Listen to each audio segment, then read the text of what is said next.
Good morning student. आज हम करेंगे अध्याय फर्स्ट पूर्णांक प्रश्नावली 1.1 प्रश्न नंबर 3 एनसीईआरटी क्लास 7 का प्रश्नावली 1.1 का प्रश्न नंबर 3 हम करेंगे। प्रश्न नंबर 3 है, सोमवार को श्रीनगर का तापमान -5 डिग्री सेल्सियस था और मंगलवार को तापमान 2 डिग्री सेल्सियस कम हो गया। मंगलवार को श्रीनगर का तापमान क्या था और बुधवार को तापमान 4 डिग्री सेल्सियस बढ़ गया, तो बुधवार को तापमान कितना था। सबसे पहले तो हम जो ये तापमान आपको दे रखा है, इसे एक संख्या रेखा में पूर्णांक, जब हमने संख्या रेखा पढ़ी थी तो उस संख्या रेखा में इसे रिप्रेजेंट करेंगे। तो उसे रिप्रेजेंट करने के लिए हम क्या करेंगे, सबसे पहले हम एक संख्या रेखा खींचेंगे और संख्या रेखा में सबसे जो बीच में होता है वो शून्य होता है। और इसे क्योंकि हमारे पास 5 डिग्री सेल्सियस है, माइनस का 5 डिग्री सेल्सियस, तो हम दोनों तरफ क्या करते हैं, दोनों तरफ हम 5-5 के लाइनें खींच लेते हैं। 1 2 3 4 5। ये हम दिखाएंगे +1 से, +2 से, +3 से, +4 और एक बना लेते हैं +5। इसी तरह से हम माइनस की तरफ -1 -2 -3 -4 और -5। ठीक, अब इसमें दिखा रखा है कि सोमवार को श्रीनगर का तापमान -5 डिग्री सेल्सियस था। तो -5 डिग्री सेल्सियस ये हमने तापमान खींचे हुए, ये आपके धनात्मक में, ये धनात्मक में आपके तापमान है और ये ऋणात्मक में तापमान है आपका ऋणात्मक तापमान। ठीक, हमसे ऐसा मान लें। इस तरफ हम प्लस में जाएंगे और इस तरफ हम माइनस में जाएंगे। तो इसमें आपने इसने श्रीनगर का तापमान -5 डिग्री सेल्सियस, तो -5 डिग्री सेल्सियस ये है, तो इस जगह हम लिखेंगे ये है आपका इस समय श्रीनगर का तापमान, श्रीनगर का तापमान। ठीक है, -5 डिग्री सेल्सियस डिग्री में। ठीक है, तो इसमें उसने बोला है कि मंगलवार को तापमान -2 डिग्री सेल्सियस कम हो गया, 2 डिग्री सेल्सियस कम हो गया। तो -5 डिग्री सेल्सियस से अगर हम जब भी हम क्या करते हैं, अगर कम करना है तो हम और ऋणात्मक जाएंगे। ऋणात्मक में जब हम आगे बढ़ते हैं तो और ऋणात्मक होता है, मतलब कि और कम होती है चीज़ें। ठीक है, अगर आप इस -5 से 0 की तरफ आएंगे तो ये बढ़ेगा। अगर तापमान बढ़ाना होगा तो -5 से 0 की तरफ आएंगे, और अगर तापमान घटाना होगा तो -5 से और आप बाईं तरफ जाएंगे। ठीक है, तो -5 से -6 और -7। तो अगर वो 2 डिग्री सेल्सियस अगर हमें घटाना है, 2 डिग्री सेल्सियस अगर कम हुआ है तापमान मंगलवार को, तो हमारा 2 डिग्री सेल्सियस कहाँ जाएंगे हम, मतलब कि -5 से -7 की तरफ जाएंगे, यानी इस जगह -7। यानी कि अगर हमें पूछा जाए, अगर उसने जैसे उसने पूछा है कि मंगलवार को श्रीनगर का तापमान, मंगलवार को श्रीनगर का तापमान होगा, वो क्या होगा, हमने क्या करा, -5 डिग्री सेल्सियस में इसमें आपको क्या करना है, माइनस करना है 2 डिग्री सेल्सियस। तो -5 डिग्री सेल्सियस में -2 डिग्री सेल्सियस करेंगे तो कितना आएगा, -7 डिग्री सेल्सियस।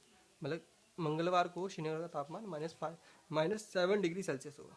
ठीक, ये इसका आंसर होगा पहले वाले का, जो पहला क्वेश्चन उसने पूछा है कि मंगलवार को श्रीनगर का तापमान क्या था। दूसरा उसने क्वेश्चन पूछा है सेकंड कि उसने बोला है मंगलवार को श्रीनगर तापमान क्या था, और दूसरा बोला है कि बुधवार को तापमान 4 डिग्री सेल्सियस बढ़ जाता है। मंगलवार को तो 2 डिग्री सेल्सियस कम हुआ तो 7 डिग्री सेल्सियस हो गया। ठीक है, अब उसने बोला, अब जब मंगलवार को 7 डिग्री सेल्सियस है, उसके बाद उसने बोला है कि बुधवार को तापमान 4 डिग्री सेल्सियस बढ़ा है। तो बुधवार को जो तापमान 4 डिग्री सेल्सियस बढ़ा है, तो अब जो वो बढ़ा है, तो जो हम बढ़ेंगे तो 0 की तरफ जाएंगे, यानी -7 से हमें किस तरफ जाना है, 0 की तरफ चलना है। तो -7 से अगर 0 की तरफ जाएंगे, 4 बढ़ाने हैं, तो -7 से -6 -5 -4। ठीक है, तो वापस हम -4 डिग्री सेल्सियस में आ जाएंगे। तो अगर इसे गणित के रूप में करें, इस तरह से बना के जैसे पहले हमने करा है, तो उसी तरह से अगर उसने बोला है कि बुधवार को श्रीनगर का तापमान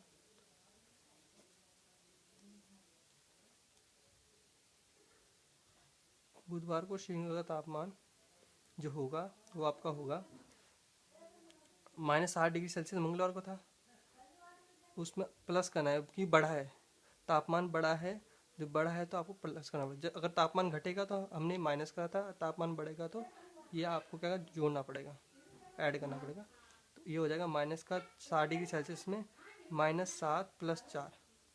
तो जैसा हम पिछली क्लास में पढ़ चुके हैं 7th में कि माइनस और प्लस, ठीक है। माइनस और प्लस में क्या होगा, माइनस प्लस माइनस होगा, और 7 में से 4 यानी कि 7 में से 4 गए 3, और बड़ा कौन होगा, इन दोनों 7 और 4 में जो बड़ा होगा वो होगा आपका, क्योंकि 7 बड़ा है तो उसका आगे जो साइन है माइनस का वो, तो -3 डिग्री सेल्सियस इसका आंसर होगा।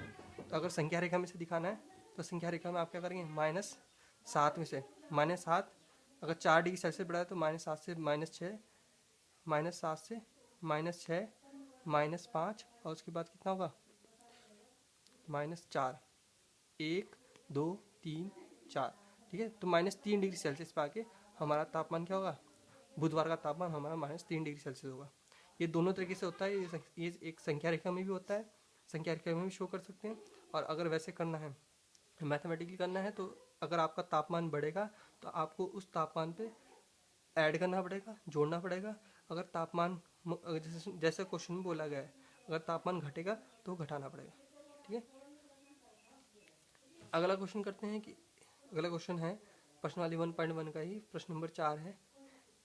एक हवाई जहाज समुद्र तल से 5000 मीटर की ऊंचाई पर उड़ रहा है। एक विशिष्ट बिंदु पर यह हवाई जहाज समुद्र तल से 1200 मीटर नीचे तैरती हुई पनडुब्बी के ठीक ऊपर है। पनडुब्बी और हवाई जहाज के बीच की ऊर्ध्वाधर दूरी कितनी है।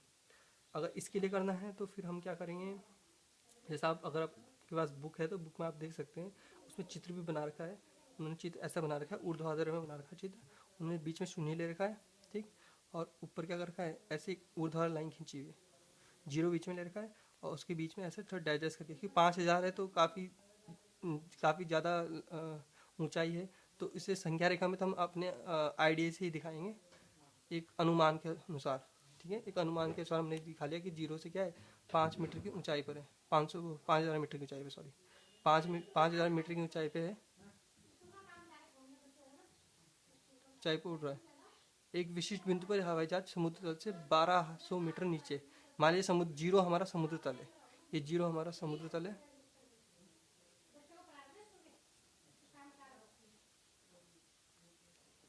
ये जीरो हम मान लेते हैं। जो हमारे जो शून्य है, जो संख्या रेखा का जो पूर्णांकों का जो शून्य होता है वो आप एक लेवल मान सके समुद्र तल है, मुझे सपोज करें, और समुद्र तल से नीचे पानी के अंदर कोई पनडुब्बी है, पानी के अंदर पनडुब्बी है जो कि इससे 1200 मीटर नीचे है। तो ऊपर जो समुद्र तल से जो ऊपर है उसे हम धनात्मक ले रहे हैं, धनात्मक है मतलब ये प्लस में है, और जो समुद्र तल से नीचे है 1200 मीटर नीचे है उसे हम ले रहे हैं आपका 1200 मीटर नीचे, तो उसे हम ले रहे हैं ऋणात्मक, ठीक है, ऋणात्मक नीचे है 1200 मीटर, ठीक है। उन्होंने पूछा है कि आसमान पे 5000 मीटर ऊंचाई पे हवाई जहाज उड़ रहा है, अब समुद्र तल से पानी के अंदर जो पानी का तल है उसके नीचे 1200 मीटर नीचे तैरती पनडुब्बी है। तो आखिरी में पूछा है पनडुब्बी और जो ऊपर हवाई जहाज उड़ रहा है उनके बीच की ऊर्ध्वाधर दूरी कितनी है, मतलब इन दोनों का गैप कितना है, इन दोनों का गैप पता लगाना है। तो आपको कुछ नहीं करना पड़ेगा, जीरो से, अब देखो होता क्या है, इन दोनों के बीच का दूरी पूछिए, तो ऋणात्मक में जो अंतर जो भी संख्या रेखा होती है, संख्या रेखा में जो जीरो के ऊपर है वो 5000 मीटर है, और संख्या रेखा में जो नीचे है वो 1200 मीटर है। तो ये दोनों ही इसमें ये खाली अंतर पूछा है, तो अंतर में ये दोनों जुड़ जाएंगे। ये अंतर है ना, ये 5000 मीटर से जीरो तक आएंगे तो ये 5000 मीटर का लेवल ये है, और उसके बाद जीरो से नीचे जो है ये गैप कितना है 1200 मीटर का, मतलब यहाँ से यहाँ तक ये 1200 मीटर ये है, और ऊपर ये 5000 मीटर है, ठीक है, 5000 मीटर। तो इन दोनों का गैप कितना होगा, 5000 मीटर ये है, समुद्र तल से ऊपर उड़ रहा है, और जो पानी के अंदर है वो 1200 मीटर है। तो हम लिखेंगे हवाई जहाज और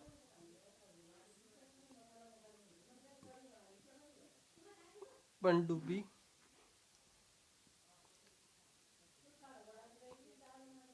के बीच की